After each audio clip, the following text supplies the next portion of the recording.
home video. What do you go, come on! It's a wedding at a 3-alarm fire. No room at the inn? Try staying underwater. Monster trucks and a monster crash caught on tape. And look at what these people go through to save a hamster? Whatever you do, don't blink. Realtv is on the air.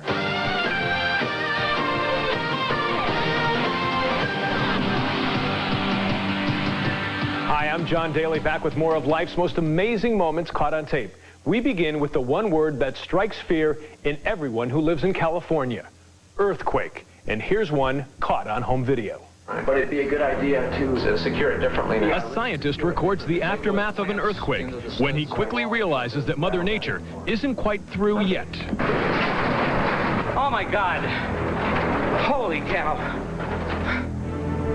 The Solar Observatory at Big Bear Lake is one of the most technologically advanced in the country. It shook for quite a while, and I thought, gee, we're lucky that the power hasn't gone out. And then all of a sudden the power went out. I would say it shook for about 10 seconds or so. Okay. A pre-dawn earthquake in Landers, California rocks the facility, causing extensive damage. Right, so the rock was actually... With camera in hand, solar technician Jeff Nenow surveys the building. After that aftershock was really severe. Hey, that aftershock was a roller. Yeah. Man, did it You go. could feel the causeway quaking underneath me. I wish I had my camera running at that instant. Oh, it was scary. As he checks the damage, a major aftershock strikes. Watch what Jeff experiences through his camera's lens. Holy cow! Oh my God! Holy cow! Holy cow! It was a larger earthquake. Oh my God! Oh my God! I'm okay! Oh my God! I suddenly realized I'm holding onto a camera, and so I started the camera up. It was probably only 4 or 5 seconds of shaking before I realized, I'm alive now. I can, start observing this. And so I watched the rest of the earthquake through my viewfinder. Holy cow! As soon as the shaking stopped, I left, and I was running as fast as I could, I think safely. Was carrying a flashlight and a camera. Where are you? Top floor! Out of here! I came around the corner, Destroyed! What do you go? and my supervisor and one of my coworkers was standing here, and they were asking me what happened. And I said, get out. It may fall down. What happened to the telephone? Destroyed! What do you go? Come on! It may fall off! Go! Get it, man! Get it! Come! I got it on tape!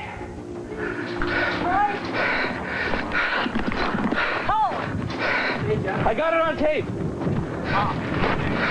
Go! Come on! In the first few seconds after I came out into the open, I noticed that there were small cracks in this largest area of the causeway. And there were some fissures that were maybe 5 or 6 feet wide. I just felt it. Yeah. San Andreas must have cut loose. My heart was still racing a mile a minute, and so I began running again for some reason. I guess I was just felt I'd be safer once I got off this structure that had slid into the lake. Move it! Come on! The quake causes $200,000 in damages, but leaves Jeff with priceless memories that he'll always have caught on tape. Oh my God! Holy cow! The telescope escaped any damage. It took a few months to clean up the observatory and get it back up and running. Well, fire rages out of control in a building in Elgin, Illinois. But that's not why cameras are on the scene. You see, this is also a wedding video. Flames sweep through a 2-story abandoned apartment building, and the dramatic efforts of firemen fighting the inferno are captured on home video.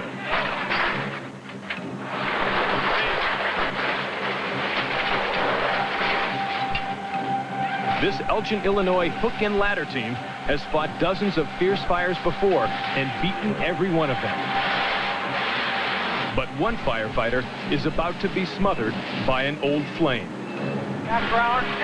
Today was supposed to be volunteer fireman John Coy's wedding day, but this three-alarm blaze changed his plans. But his fiancée Debbie wasn't about to let a fire spoil her special day. So she shows up on the scene. And with the help of a fire chaplain and plenty of best men on hand, the couple is able to tie the knot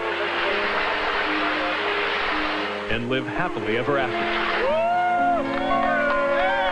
But wait, this love story isn't over yet. 2 months after their impromptu sidewalk ceremony, John and Debbie get to walk down the aisle in a fairy tale-like wedding. No one was hurt in the fire. The couple now has a healthy baby boy. Well, now for home video of some very unsportsmanlike conduct. It happened at a high school wrestling match. What the hell is going on? What's going on is a high school wrestling match near Spokane, Washington. Parents videotape the action as the combination of half Nelsons and full body slams whips the crowd into a frenzy. The muscle marathon drags on for 15 minutes, with neither wrestler willing to stay on the mat. Then one contestant takes control. The zebra-shirted referee watches closely and finally slaps the floor, signaling the winner. Everyone thinks the match is over. Everyone, that is, except the loser. The referee takes a sudden headbutt from the 17-year-old wrestler. The ref is unconscious. The crowd is stunned, and the agitated athlete makes a quick exit. A second look shows that referee Bob West never saw it happen. He's actually looking away when the headbutt is thrown.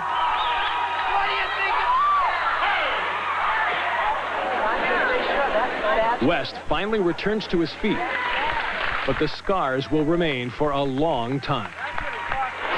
The wrestler gets a month in jail, while the referee is left with years of headaches.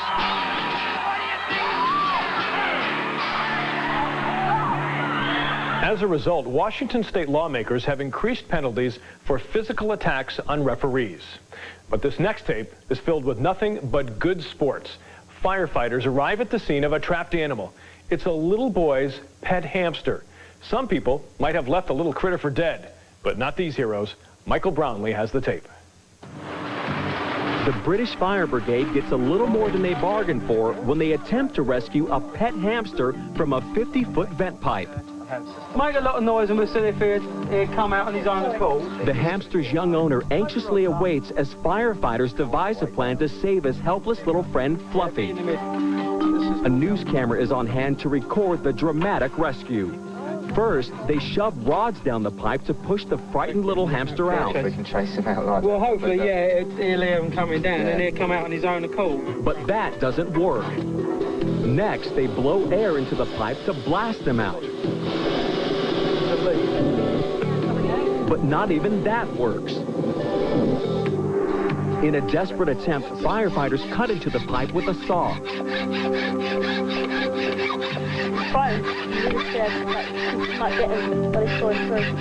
Once again, no Fluffy.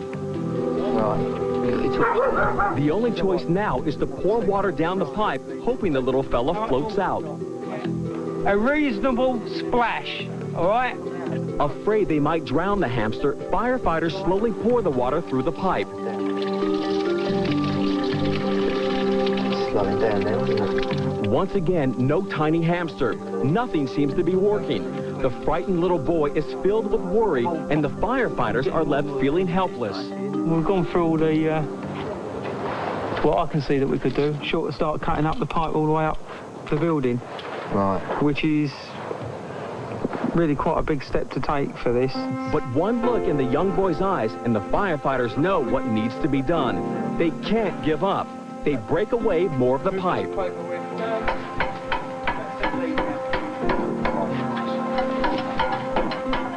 Hours have gone by. The little hamster is alone, still stuck somewhere in the cold, dark tube.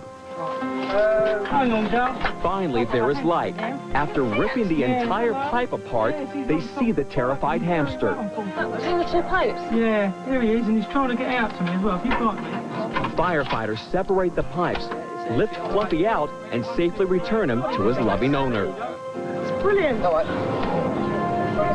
Oh, look at it. Oh, thank you so much. Everyone, thanks. That's cute. And did something big like that happen in your neighborhood? If so, we'd love to see your home video. Here's how to reach us toll-free. Our number is 1-888-REAL-TV-1. We'll be right back.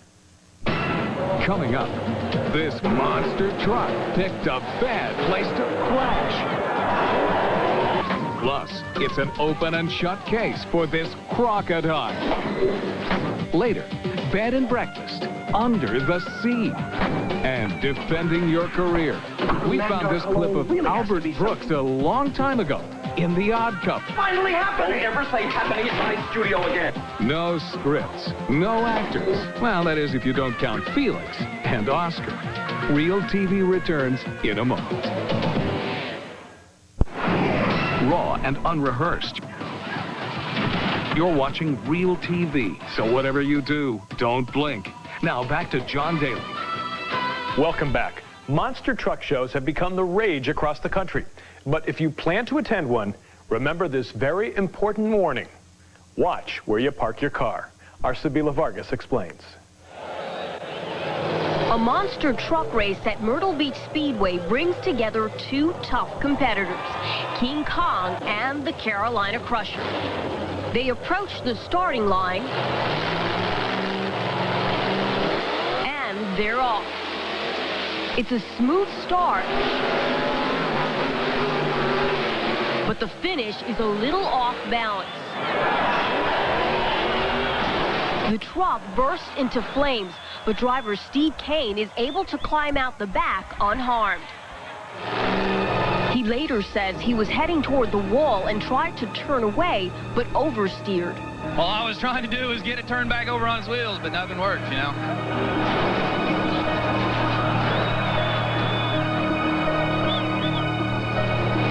And when you watch it again, take a look at the two cars the truck lands on. They're brand new police cruisers.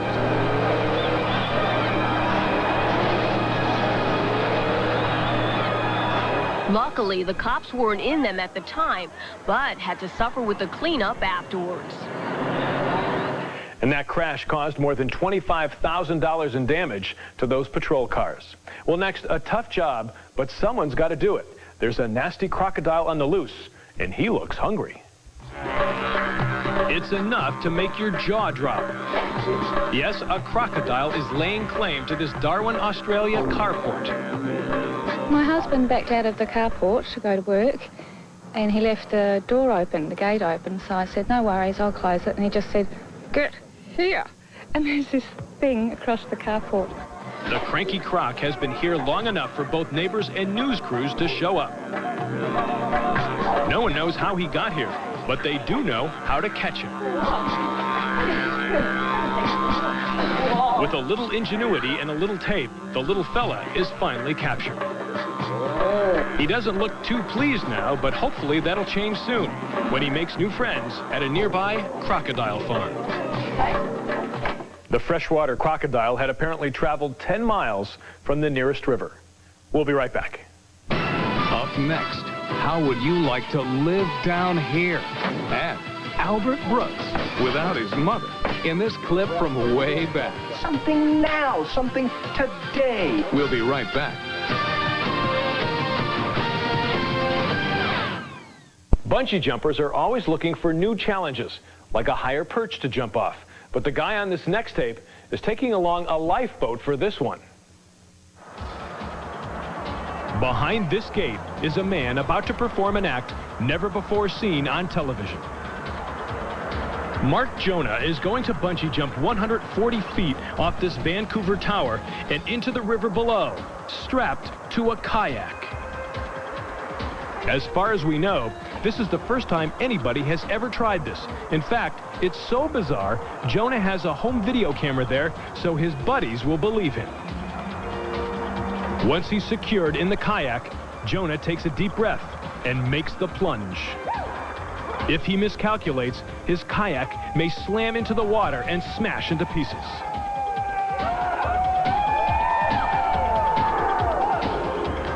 He bounces around a bit before settling in the water.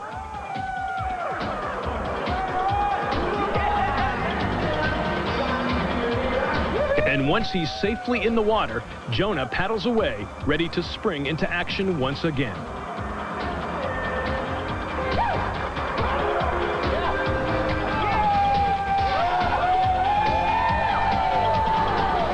Well, from over the water to under the surface, there may soon be a hotel where the term wet bar takes on a new meaning and where the hotel swimming pool is the world's largest. Here's the tape. Upon first glance, this may seem like an ordinary hotel, but there's something a little different about this place. It's 30 feet beneath the sea. Called the Jules Undersea Lodge, this 50 by 20 foot structure stands 11 feet high and lies under a lagoon in Key Largo, Florida.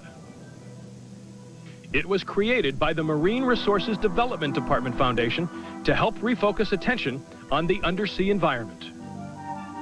One experiment called Project Atlantis has NASA aquanaut Richard A. Presley below for 69 days, a world record that is sure to make even Jacques Cousteau proud. Cameras caught up with Richard for an interview in his water world. How comfortable is it to live in? It is very comfortable to live in. You have two 20-foot long chambers by 8-foot cylinders that is carpeted from wall to wall. When you come up into the habitat, you swim up through the moon pool. You enter what is called the wet room that houses the shower and the head. Then on the right side of you are two different bedroom suites. Each one has its own entertainment system. Also a refrigerator, VCR, cassette player, and lavatory. Richard kept his sanity by watching movies like 20,000 Leagues Under the Sea and by making friends with a blue-striped gruntfish. And for anyone interested in booking a room, the Jules Lodge is not open to the general public. That is, as of yet. And we'll be right back with tape of one movie star's very humble beginnings. Next time on Realtv, cameras put you in the middle of a massive forest fire. See the danger next Realtv.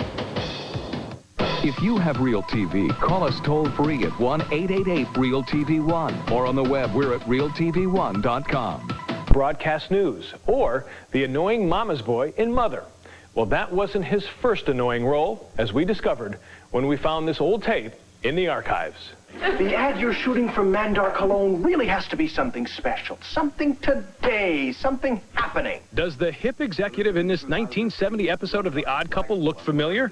He should. He now writes, directs, and stars in his own movies. Now, I'm a happening guy, and they want a happening ad campaign. Something now, something today, something that's really right there and heavy. The happening guy is 23-year-old Albert Brooks, 17 years before his first big movie role in broadcast news. Attention, everybody. Mr. Whitehill is here. I know I'm here, you hippie freak. Albert may be a big star now, but back then he was still paying his dues. It's finally happening. Don't ever say happening in my studio again.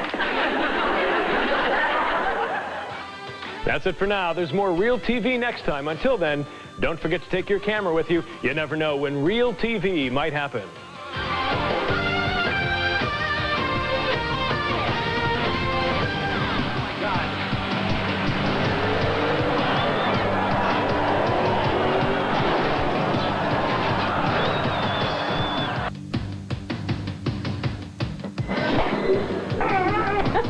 Oh my God. I'm okay.